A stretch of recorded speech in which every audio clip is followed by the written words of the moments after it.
Olá pessoal, sou o professor César, professor de filosofia. Estamos com conteúdos para o Enem e aí a nossa temática hoje ela vai estar trabalhando sobre o conceito de contratualismo, ou seja, aquele conceito filosófico que nasceu no final do período ali medieval, né, entrando já na Idade Média. Então, esse conceito ele é desenvolvido principalmente por três grandes teóricos.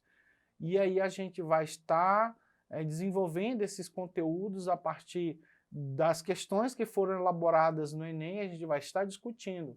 Lembrando que o primeiro teórico é Jean-Jacques Rousseau. Esse Rousseau ele é um conceituado filósofo iluminista, né? Ele vem trazendo esse conceito de iluminista porque a ideia de que todo conhecimento que era produzido na Idade Medieval, principalmente com a influência da Igreja, onde o conhecimento ele era juntado com a fé, né? Era miscigenado com a fé, ou seja, todo conhecimento que era produzido no período medieval, eles tinham que fazer ligação com a fé da Igreja Católica. Caso esse conhecimento não tivesse ligação e colocasse alguma coisa em dúvida, entrar em choque com o dogma da igreja, aquele cientista era considerado herege, ele era indicado para ser queimado na fogueira da Inquisição, como foi o caso de Giordano Bruno. Galileu também sofreu essas consequências de ser perseguido e mais tarde René Descartes também foi ameaçado por conta das suas falas. Eles tiveram que mudar de opinião por conta de que eles tinham medo de sofrer as sanções da igreja. Então, Rousseau ele é um importante pensador, porque ele vai trazer o conceito, né, de contrato social. Ele vai falar que o homem selvagem, o bom selvagem no sentido de bom porque ele é desprovido da influência civil, ele é bom não é porque ele faz bondade, ele é bom porque ele não é influenciado pela sociedade civil. Ele vai dizer que esse bom selvagem que estava no estado de natureza, de repente ele entendeu que deveria demarcar um pedaço de terra e ao demarcar esse pedaço de terra, ele entendeu que seria dele, a propriedade privada nasce a partir desse cercamento, desse pequeno pedaço de terra, né? E ele vai dizer que o homem é bom, mas o que faz com que o homem mude de opinião é a sociedade, né? Mais tarde a gente vai ter também um pensamento de John Locke, ele também é um importante, talvez o mais importante iluminista, porque a partir do pensamento dele, ele vai mudar todo o conceito de propriedade privada, né? Em John Locke ele vai dizer que o homem, esse homem que começou a trabalhar o campo, a terra, ele empregou a força de trabalho, ele usou o seu suor, o seu tempo, a sua dedicação. E em prol dessa dedicação, dessa influência, desse trabalho, o homem é digno da propriedade, ele é digno do seu suor, do seu trabalho. Então nasce também o conceito de propriedade privada em John Locke. Já no caso de Thomas Hobbes, ele também é um importante teórico, né? Esses três é a tríade do contratualismo, né? No caso Hobbes, ele vai dizer que o homem ele é mau, ele é o lobo do homem, o homem sem um gestor, o homem vivendo na sociedade sem algo que venha direcionar, ele vai se tornar um ser incontrolável, um homem sem controle. Então é necessário ter um mediador, que é justamente a figura do Estado. E aí na pessoa de Hobbes ele vai dizer que o Leviatã, essa imagem desse governante que vai ponderar e vai fazer com que o homem seja totalmente sociável, né? Então há assim uma discrepância, né? São pontos de vista diferentes, mas que convergem sempre no mesmo sentido. Lembrando que esse conceito que nasce com esses três grandes filósofos, que é o conceito do Estado servil, o homem servil, eles são uma explicação filosófica, uma explicação lógica para o surgimento do Estado. E aí a gente vai para a nossa primeira questão do Enem. E aí eu quero que você visualize aí no slide, é essa primeira questão do Enem de 2013, que ele vai dizer: o contratualismo é uma escola de pensamento a partir da qual várias interpretações sobre a natureza humana e o surgimento da sociedade civil foram concebidas. Para os contratualistas, o ser humano, aí 2 pontos, né? Aí temos aí a questão A, B, C, a D e a E. Ele vai dizer: era como uma tábua rasa, pois nascia completamente desprovido de qualquer tipo de ideia ou consciência. Então, o mix, né, dessa questão do contrato, todos eles podem ter o mesmo pensamento, ou seja, que o homem nasceu sem nenhum tipo de conhecimento. Ele é uma tábua rasa. E tudo que ele vai adquirir é a partir da influência da sociedade civil, ou seja, a sociedade civil que vai fazer esse ser humano moderno, certo? Então, essa questão parece certa, mas vamos ver as demais. B. Vivia um estado de natureza anterior às organizações sociais e políticas que hoje temos. Sim, o homem vivia um estado de natureza, né? Esse é o conceito desenvolvido por Rousseau, que o homem, ele é o bom selvagem, é o homem que está lá no estado de natureza sem a influência dessa sociedade. Pode ser que essa questão seja certa, tá? Mas vamos ver as demais. C. Era um animal desprovido de qualquer tipo de capacidade de relação social. Não, nesse caso não. Tá? Essa daí a gente vai descartar.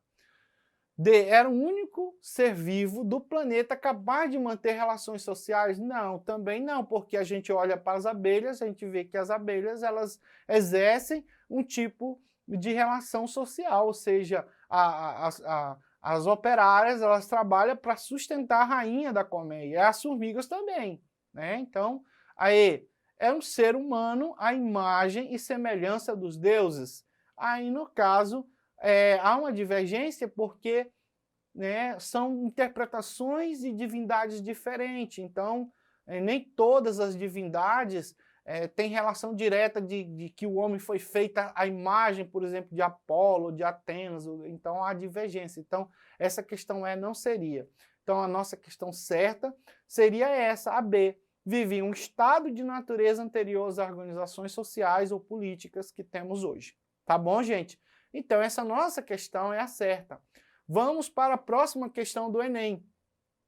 Thomas Hobbes acreditava que o homem era o lobo do homem. O que Hobbes queria dizer com isso? Então, alternativa A, ele vai dizer que o homem, assim como os lobos, relacionam-se em alcateias, formando uma hierarquia em que o objetivo comum era a obtenção de alimentos, né?